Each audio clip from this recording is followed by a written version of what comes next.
The end of my relationship with Caroline caught me off guard. I had no idea about her infidelity until it was made public. I would not wish for anyone to experience the emotions that I experienced. Our marriage lasted about 8 years.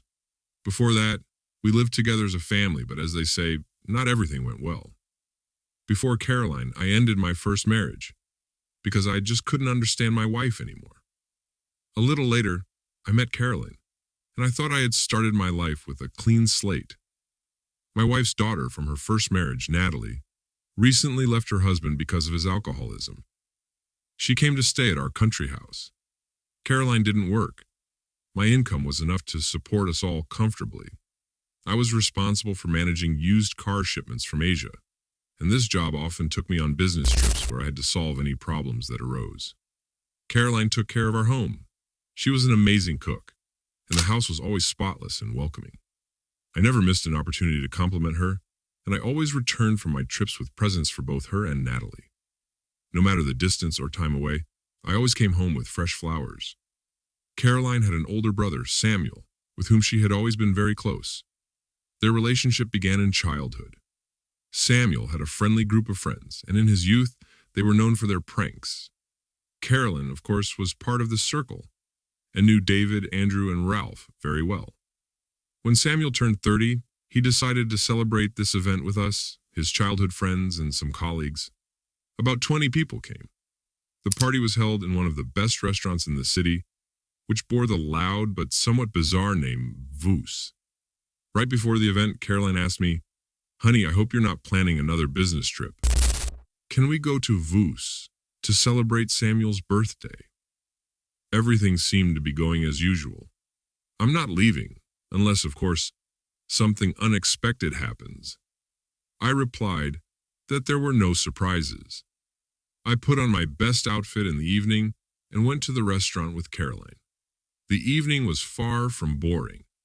We participated in games, danced, and laughed a lot. Caroline and I had a great time. Everyone was absolutely delighted with her performance of various songs. She had such an amazing voice. But on the other hand, it was not surprising. In her youth, she had studied vocals. Caroline wasn't the only one who found herself in the spotlight.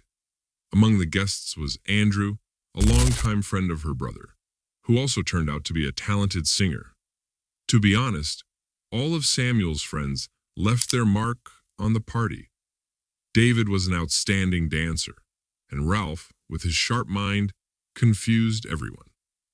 Caroline never wanted to leave her old friends behind and danced with each of them one by one. I didn't think much of it. They had spent so much time together in the past, after all. By this point, I had had a little too much to drink, but I still bravely decided to try to sing another song. Unfortunately, the alcohol didn't do me any good, and the performance was far from brilliant. The guests, probably out of politeness, clapped anyway. Andrew, though, seemed a bit miffed by that.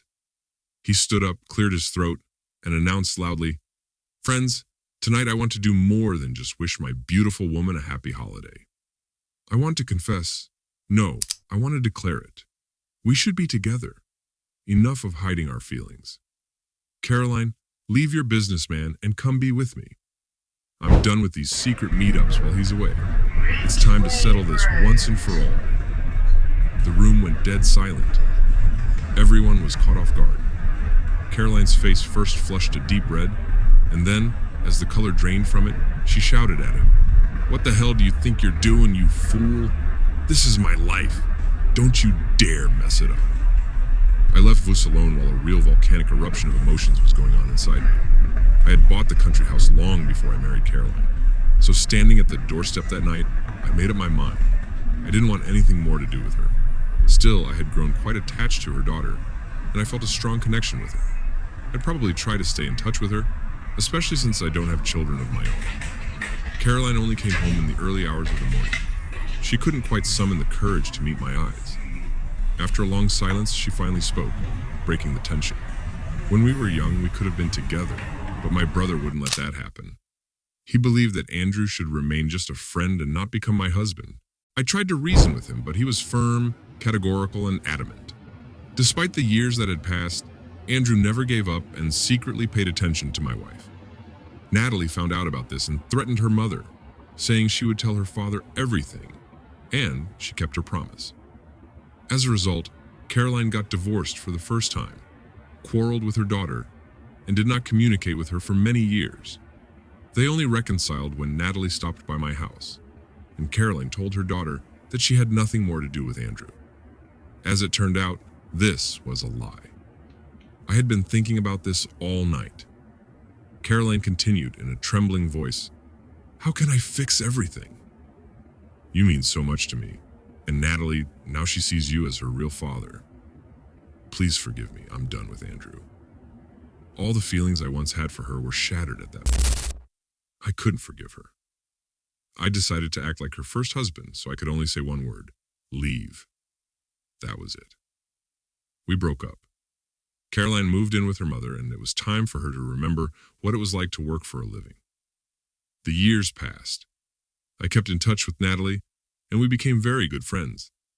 As for Andrew, he divorced his wife immediately after the incident at the restaurant, but his search for happiness did not last long.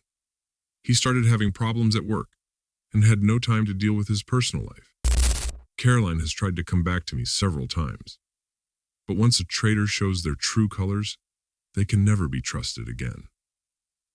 Her attempts to bring me back were futile. Next story.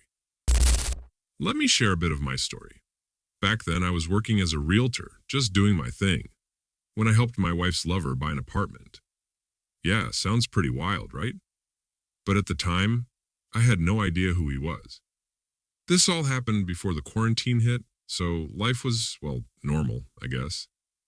I worked in an office dealing with real estate, and one day, this guy, pretty quiet, down to earth, came to me looking for a studio.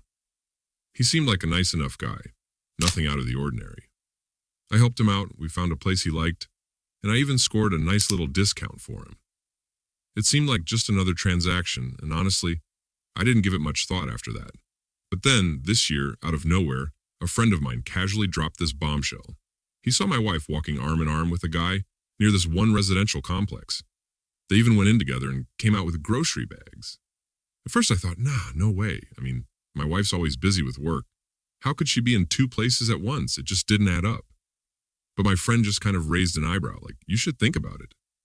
Then, when the quarantine hit, my wife told me her office was still open. Well, kind of. They switched to closed mode, but she kept working the same hours, the same routine. Something didn't sit right with me. So one day I decided to check things out. I called her office, which I'd never really done before, and tried to get some answers. Turns out during the pandemic, they'd sent everyone home to work remotely. But here's the kicker. Her office went bankrupt and everyone got laid off. This was a whole year ago, mind you, and she never mentioned it.